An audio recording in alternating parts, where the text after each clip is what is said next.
Kita hari ini membahas ada dua rancangan PKPU ya. Pertama soal daftar pemilih, yang kedua soal pencalonan untuk pilkada kemarin, pencalonan gubernur, wakil gubernur, bupati, wakil bupati, wali kota, wakil wali kota. Nah, ada beberapa hal yang krusial, terutama selama ini yang menimbulkan kontroversi ya. Kemarin kan kita sama-sama membaca. Kami juga kemarin sudah menegur ya bahwa KPU ini kan pelaksana undang-undang. Jadi tugasnya melaksanakan undang-undang. Nah, PKPU itu kan turunan dari undang-undang. Jadi nggak perlu dikomentari dulu. Ya, kemarin ada dua hal.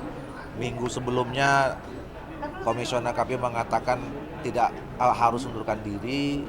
Seminggu kemudian tidak mengundurkan diri. Nah, jadi kami sudah memutuskan ya bahwa khusus ya, jadi ada tiga hal sebetulnya kalau soal pencalonan itu. Yang pertama adalah soal pengunduran diri calon anggota DPR Kabupaten, Provinsi, DPR, DPD RI terpilih ya. Jadi mereka harus sudah menyampaikan pengunduran dirinya pada saat ditetapkan sebagai calon kepala daerah ya, supaya tidak lagi ada polemik. Jadi harus sudah menyampaikan pengunduran diri sebagai calon anggota DPR RI pada saat ditetapkannya sebagai bakal calon atau calon kepala daerah itu tanggal 22 September.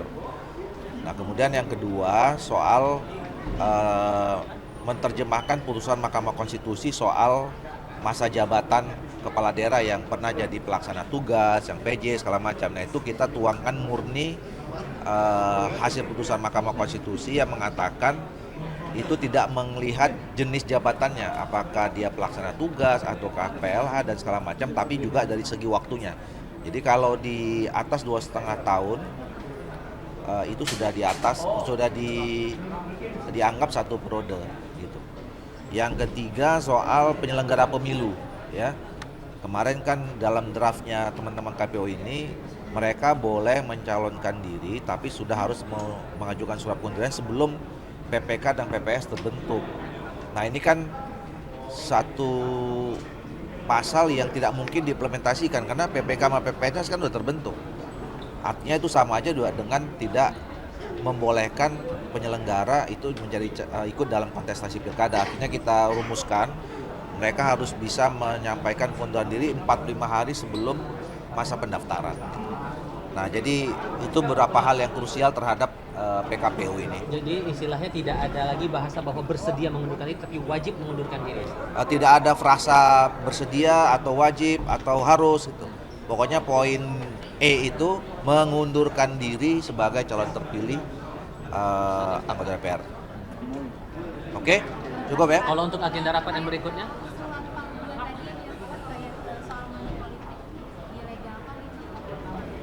Oh enggak, kita nggak melegalkan, kita anti moral hazard pemilu, anti money politik, anti vote buying. Makanya tadi saya katakan itu nanti akan masuk dalam rapat evaluasi yang sekarang. Ini jam 1 akan kita mulai rapat evaluasi lanjutan dari 2 rapat sebelumnya yang belum selesai. Ya, jadi kita akan melakukan evaluasi secara komprehensif, secara menyeluruh tentang masalah kepemiluan kita semua, termasuk tadi soal-soal itu. Kita kan punya semangat supaya ada revisi undang-undang berkaitan dengan sistem pemilu dan sistem politik yang membuat kita ini Indonesia ini berwibawa kalau misalnya proses-proses politiknya termasuk pemilu juga berwibawa dan bersih. Kalau concern untuk evaluasinya nanti apa yang mungkin jadi perhatian?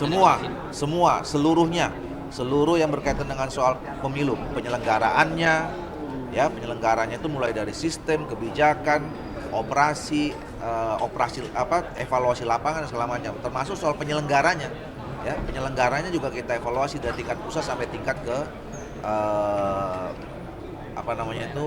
panitia ad hoc itu. Termasuk drama Sirekap yang kemarin sempat jadi masalah itu akan diangkat lagi? Sirekap? Oh iya, semua pokoknya yang berkaitan dengan soal pemilu aja. Oke? Terima kasih ya. Thank you Bang Doli. Ya, kan sebetulnya yang kalau dalam menghadapi pilkada yang akan datang, yang khawatiran kita itu kan masih terjadinya praktek moral hazard pemilu itu, ya, vote buying, ya, kemudian political transaksional gitu, money politics. Nah, tentu semangat dari evaluasi ini nanti akan kita tuangkan di dalam peraturan yang lebih teknis. Kalau kita bicara tentang peraturan perundangannya kan udah given, ya nggak ada. Kita udah tahu kemarin waktu kenapa kita mau melakukan evaluasi atau revisi undang-undang pemilu dan pilkada di awal kemarin itu.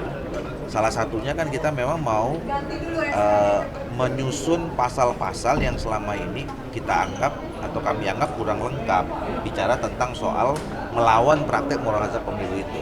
Ya. Misalnya Gakumdu itu dibentuk untuk menindak praktek pidana pemilu. Tapi definisi pidana pemilunya sebelumnya nggak lengkap di dalam undang-undang itu. Nah, tapi kan sekarang undang-undangnya masih yang itu, ya kan? Ya sekarang given undang-undang itu pakai. Nah, nanti kita pelajari apakah misalnya bisa di dalam peraturan lebih teknis, paling tidak meminimalisir dulu lah gitu. Nah ini untuk saya lihat tadi semangat yang berkembang di teman-teman Komisi 2 itu salah satunya itu. Nah, yang nanti ujiannya adalah di pilkada. Bang, tadi ada usulan soal money politik yang abang tolak terkait money politik itu takutnya di pilkada juga bisa Kenapa? money politik yang abang tolak tadi. Lah ya itu, tadi kan gini, ada teman-teman yang ya sebetulnya marah lah ya, beberapa kawan-kawan di Komisi 2 ini terhadap apa yang mereka hadapi. Ini bukan soal ada beberapa kawan-kawan Komisi 2 yang nggak terpilih, tapi mereka melihat, menyaksikan secara langsung bahwa praktek-praktek itu masih ada. Makanya tadi sebenarnya sindiran itu yang disampaikan oleh Pak Hugua itu bahwa ya udahlah kalau misalnya nggak bisa ya udah dilegalkan aja. Tapi kan nggak bisa begitu juga. Ya artinya kan kita nggak boleh permisif terhadap praktek-praktek yang itu kan tidak mendidik masyarakat kita ya menjadi masyarakat yang bermoral dan segala macam itu. Makanya kalau kami sih dari awal pengennya di Komisi 2 itu bertekad untuk menghilangkan praktek itu. Termasuk di pilkada nanti Bang ya? Ya makanya tadi ditanya kan sekarang ya dengan aturan yang seminimal peraturan perundangan yang ada ini sekarang ya kita cari caranya nanti di peraturan lebih teknis di PKPU. Nah nanti kan ada 4 PKPU lagi ya, termasuk soal PKPU pemilihan, pencoblosan. Nah mungkin di situ nanti akan bicara tentang soal kampanye ya. Itu kan nanti akan kita bahas beberapa minggu atau bulan ke depan. Nah mungkin di situ akan kita coba masukkan. Bang, salah satu hal yang jadi sorotan itu kan sebenarnya Sirekap ya Bang. Tadi banyak yang mengeluhkan, kemudian kan KPU juga memutuskan Sirekap ini masih tetap digunakan di pilkada. Nah nanti di Komisi 2 sendiri akan ada mendorong transparansi dana, kemudian vendor-vendor dan lain sebagainya nggak sih Bang untuk Sirekap ini? Ya nggak, makanya ini Sirekap ini sebetulnya harus kita evaluasi. Kita belum memutuskan apakah nanti kita terima. Kan nanti kan Sirekap itu nanti masuk juga di dalam PKPU pilkadanya gitu. Karena gini, kemarin dalam pileg itu dari awal kami udah tanya sebetulnya ya, kepada kepada KPU. Kalian menggunakan sistem digital atau elektronisasi di tahapan yang mana? Karena waktu itu kami menganggap Sirekap di pilkada itu juga fail sebetulnya. Ya. Walaupun memang ada yang terbantu, tapi secara overall kemarin tuh belum sempurna lah katakan begitu ya. Apa belum sempurnanya? Misalnya satu memang tidak disupport oleh jaringan internet yang memadai di seluruh Indonesia. Yang kedua, toolsnya kan waktu itu cuma hanya diserahkan kepada si penyelenggara ad hoc. Dia pakai smartphone yang dia punya aja, ada yang bagus, ada yang enggak dan segala macam gitu. Nah itu kadang-kadang kan membuat lag ya proses itu. Gitu. Nah makanya kemarin waktu kita tanya pakai tidak, mereka waktu itu di awal bilang nggak pakai. Dan kami mendukung supaya tidak lagi pakai, karena toh juga sebagai alat bantu, kemudian juga yang dipakai nanti kan hitungan manual gitu, dan sudah terbukti kemarin di pilkada sebelumnya 2020 agak gagal gitu. Maka kami waktu itu kan bertanya, waktu pada saat mereka mengajukan PKPU ternyata ada Sirekapnya, saya yang tanya waktu itu, kenapa kok tiba-tiba muncul Sirekap? Gitu, ada apa? Gitu. Apakah kemudian kelebihan dana? Ya kan, atau ada sistem yang baru gitu. Nah dijelaskan akhirnya karena sudah dibahas udahlah kita terima, tapi dengan catatan ini merupakan jadi alat bantu. Nah problemnya kemudian itu nggak disampaikan secara masif kepada masyarakat bahwa Sirekap ini alat bantu. Jadi orang kadang-kadang nunggu ya Sirekap ini. Ya kalau dilihat dari segi pergerakannya sebetulnya ya, yang jadi masalah itu kan bukan Sirekapnya ya, gitu loh. Tapi konversi dari Sirekap ke layar itu yang jadi problem. Kalau ininya kan masuk sebetulnya. Kalau kita cek di bawah, ya mereka datang foto terus dikirim masuk di copy itu kan semua lancar. Tapi yang jadi problem adalah ketika dikonversi menjadi hitungan itu yang berubah-berubah.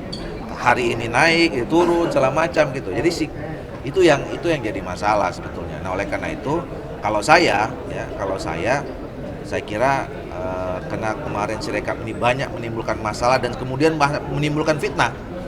Ya kan tadi kan semua orang mengatakan nih kok hari ini saya tiba-tiba nomor 1 udah selamatan sama syukuran sama saudara, tiba-tiba besok udah nggak jadi gitu.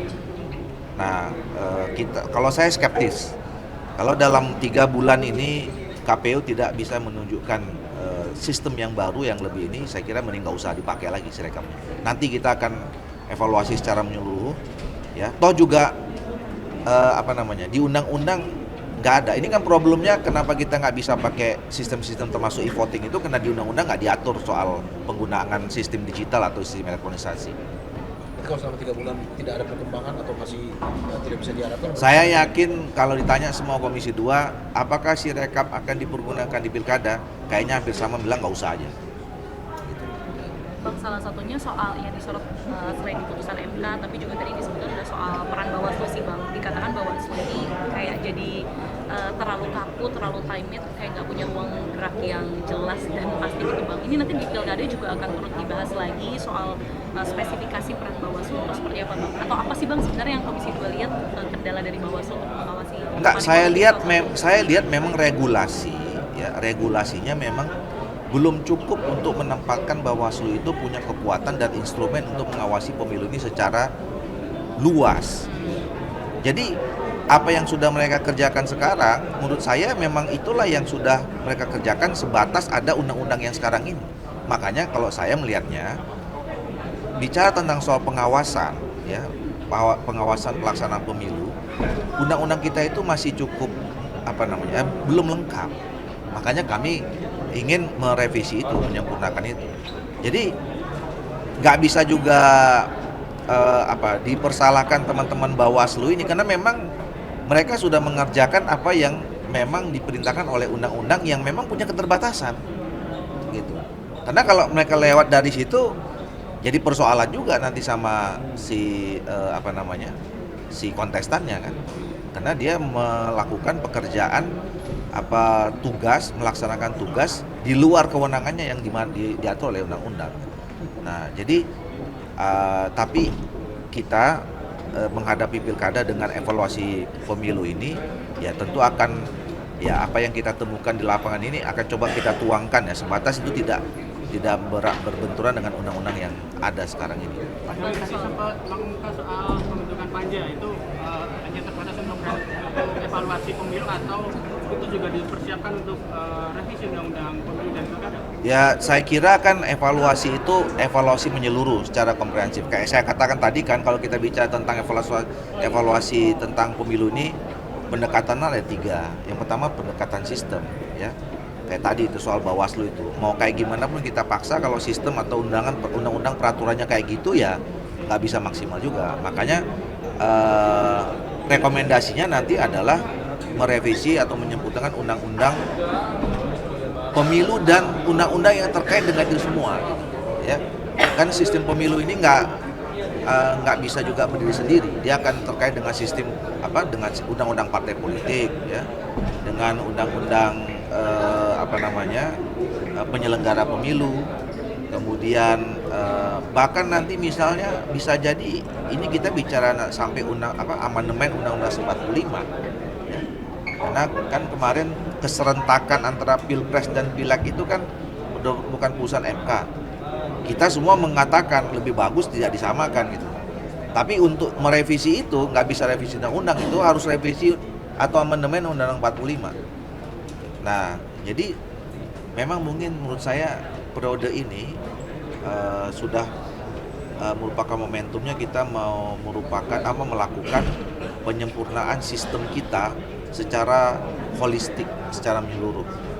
Bukan hanya sekedar sistem politik, ya, sistem pemerintahan, tapi mungkin udah mulai sistem ketatanegaraan kita melalui amandemen 45, amandemen Undang-Undang 45. Jadi panja itu entry point, ya, entry point membicarakan itu. Tadi sistem, yang kedua penyelenggaranya, tadi kan banyak juga tuh menyampaikan soal evaluasi bagaimana penyelenggara yang baik, ya, gaya hidupnya kayak apa dan segala macam gitu. Yang ketiga anggaran. Nah ini harus kita bertanggung jawab karena pemilu ini pemilu yang paling mahal kan dibandingkan dengan yang kemarin-kemarin gitu. Jadi anggaran itu harus kita evaluasi. Apakah anggaran itu cukup, berlebih, efektif atau tidak, efisien atau tidak gitu. Nah ini akan dibahas di panja, dan rekomendasi panja itu pasti itulah nanti yang akan mengantarkan kita pada evaluasi atau penyempurnaan sistem pemilu. Bang, nanya isu lain Apa itu? soal Kaisang. Kenapa? Apakah benar Golkar akan mengusung Kaisang atau seperti apa? Ya di Bekasi ya. Iya. Kalau Golkar itu kan kita tentu sama dengan partai politik yang lain menginginkan menang di semua daerah di kontestasi pilkada. Nah untuk menang itu tentu kita harus punya dasar terhadap pengambilan keputusan. Selain keputusan politik, terus juga harus didukung oleh keputusan yang berlandaskan akademik. Nah tentu saya kira nanti akan diuji dari survei yang kita lakukan sekarang. Ya, kalau memang masyarakat Bekasi misalnya menginginkan atau membutuhkan sosok figur seperti Mas Kaisang itu, ya itu akan menjadi pertimbangan kita. Tapi sejauh ini seperti apa sih Bang pertimbangannya? Apakah memang benar jadi nominasi atau memang masih wacana atau seperti apa? Ya kalau dalam konteks Golkar kan pendekatannya formal ya. Jadi kalau ada pertama tentu kader, jangankan dari partai yang lain, ya dari kader partai kita sendiri dia harus ya secara terbuka menyatakan keinginannya untuk maju sebagai calon kepala daerah di mana gitu, ya kan nggak mungkin kita yang nawar-nawarin. Nah apalagi kalau Mas Kaisang ini kan ketua umum partai politik juga yang lain, ya. Nah sampai sekarang baik Mas Kaisang ataupun PSI-nya sendiri belum pernah membicarakan itu kepada kami. Bang, terkait kabinet ini katanya sudah ada pembicaraan dari Golkar di Koalisi Indonesia Maju sendiri. Itu sudah kami serahkan sepenuhnya kepada Pak Erlangga Hartarto untuk membicarakannya dengan Presiden terpilih, ya Pak Prabowo yang memang punya hak prerogatif. Sudah ada nama Golkar yang diajukan untuk ini. Kalau dari PAN kan sudah ada tuh Pak Golkar. Saya baru tahu tuh kan udah ada namanya. Hah? Udah ada Golkar. Kan udah, nanti umumkannya nanti. Kan masih lama ya, paling bulan Oktober gitu. Ya saya khawatir nanti disampaikan namanya sekarang, nanti hilang tiba-tiba malah marah. Berarti udah ada di Bang. Apa? Berarti udah ada. Yang tahu Pak Erlangga dan Pak Prabowo dan Allah Subhanahu wa taala. Bang, izin minta tanggapan dong Bang soal isu penambahan kementerian ini. Kan diisukan RUU Kementerian Negara ini juga lagi digodok Bang di DPR. Nah tapi Golkar tuh sebenarnya melihatnya seperti apa sih Bang? Karena kan kalau kita ingat Pak Jokowi dulu kan menggaungkan yang namanya semangat reformasi birokrasi, efisiensi dan efektivitas, salah satunya jumlah kementerian Bang. Tapi sekarang malah diserahkan pada presiden gitu Bang. Nah jadi begini, saya ingin menjelaskan beberapa hal soal ini. Pertama, undang-undang kementerian itu termasuk di dalam list prolegnas yang diusulkan oleh Komisi 2. Ya, jadi teman-teman bisa cek di awal periode ini 2019 kami udah nyusun, kan kami diminta waktu itu setiap komisi untuk mengusulkan daftar list undang-undang apa saja yang mau dibahas 5 tahun atau 1 periode ini.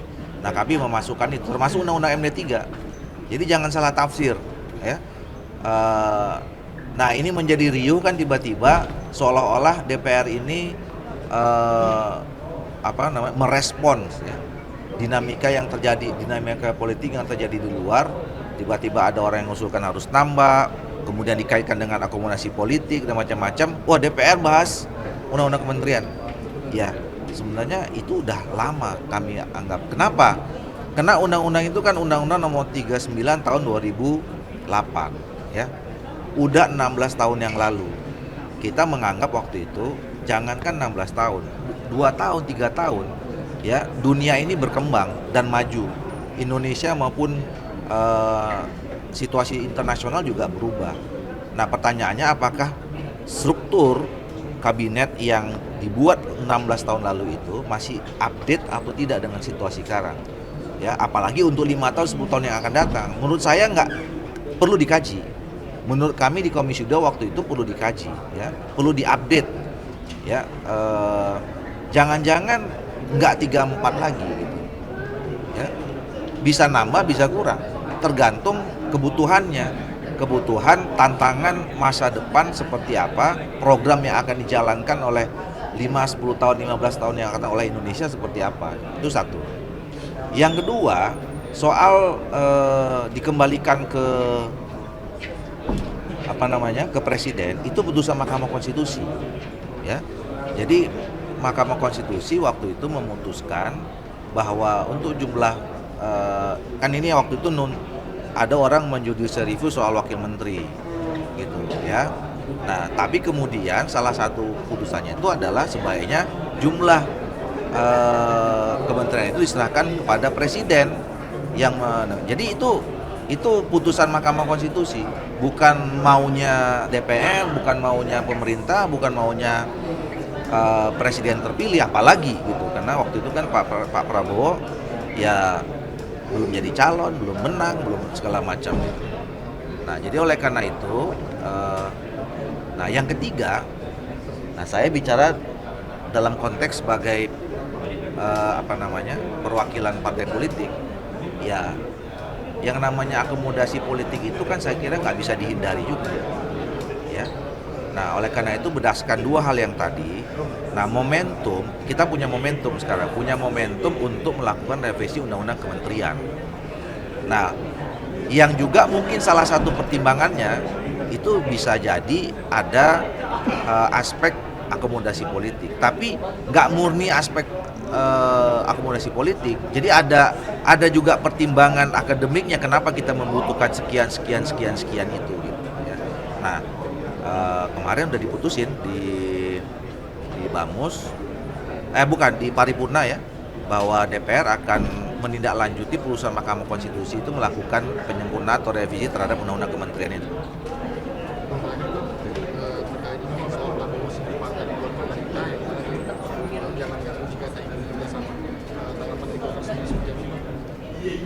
Ya, itu kan pilihan, ya. Kita menghormati partai politik masing-masing. Mereka punya kedaulatan sendiri, ya.